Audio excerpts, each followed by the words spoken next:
Quelle est la pensée de Dieu? La mesure parfaite de Christ. La plénitude de la stature de Christ. C'est là la pensée de Dieu pour nous. On part en nous des pensées de Dieu par la foi. Approprions-nous-en, croyons aux pensées de Dieu, recherchons à être en accord avec elles. Et saisissons le Saint-Esprit et ses énergies pour nous former, nous constituer, afin que les pensées de Dieu deviennent des expressions vivantes en nous. Tel est son but, nous amener à la mesure parfaite de Christ. Tout ce que nous devons faire est de le déclarer comme un fait sûr.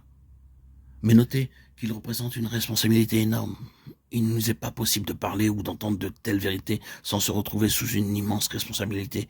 Si ceci est une révélation céleste de Dieu en Christ par le moyen de sa parole et à nos cœurs par le Saint-Esprit, alors cela nous engage dans une très grande responsabilité. Est-il nécessaire de parler de responsabilité? La pensée de Dieu pour nous ne devrait-elle pas clairement pousser nos cœurs vers une inexprimable gratitude et adoration? Ne devrions-nous pas en reconnaître ici ces autres paroles associées à l'appel, selon le bon plaisir de sa volonté, le plaisir du Seigneur? Vous vous souvenez de ce que Josué et Caleb ont dit au moment de faire leur rapport sur le pays? Si l'Éternel prend plaisir en nous, il nous fera entrer dans ce pays-là. Livre des Nombres, chapitre 14, verset 8. C'est exclusivement ce que nous avons ici. Christ est le pays de la plénitude de Dieu. Et c'est selon le bon plaisir de sa volonté que nous devrions parvenir à cette plénitude. En quelques mots, la nature du ministère est de servir Christ pour la croissance des saints. La seule finalité de Dieu est que Christ soit tout et en tous. C'est-à-dire que tout l'univers soit rempli dans chaque détail de Christ.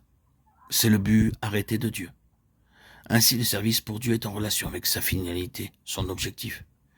Il n'existe aucun véritable travail pour Dieu qui ne conduit pas au but de Dieu.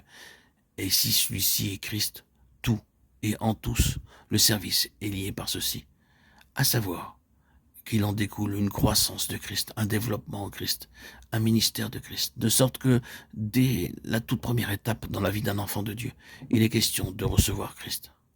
L'apôtre le dit de la manière suivante: ainsi donc, comme vous avez reçu le Seigneur Jésus-Christ, marchez en lui, étant enraciné et fondé en lui. Colossiens 2, 6, 7.